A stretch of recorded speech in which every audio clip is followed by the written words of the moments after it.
They may allow me back.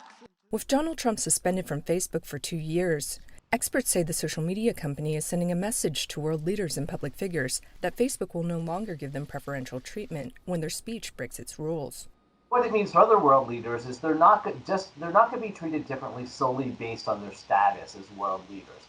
Along with Trump's suspension, Facebook rolled out a new policy saying it'll crack down on any world leaders' postings that could lead to harm or violations of its community standards. Previously, Facebook would leave content from public figures up, arguing that there was a public interest, even when that content violated its policies. Some critics say that the guidelines are still too vague and a 2-year suspension of Trump too light, and sends a message that the door to Facebook is always open, even for serious offenders.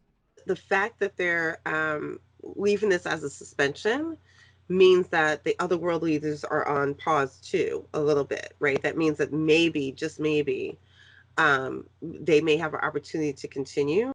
Facebook says public figures who eventually return will face increased penalties for repeat offenses, ranging from 1 month to 2 years.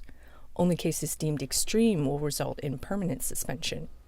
It doesn't matter who you are. You can be the Pope, the Queen of England, the President of the United States. You cannot use our services, and I hope most people would think this is reasonable, to aid, abet, foment, or praise acts of violence.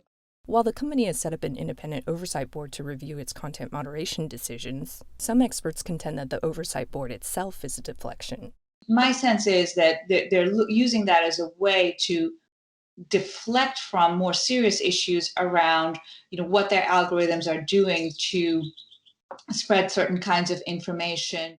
If the internet has come a long way in the last 25 years, shouldn't internet regulations too? Over the past year, Facebook executives have called for government to play a larger role in determining the rules of the internet. American democracy does not belong to Silicon Valley. It belongs to the American people.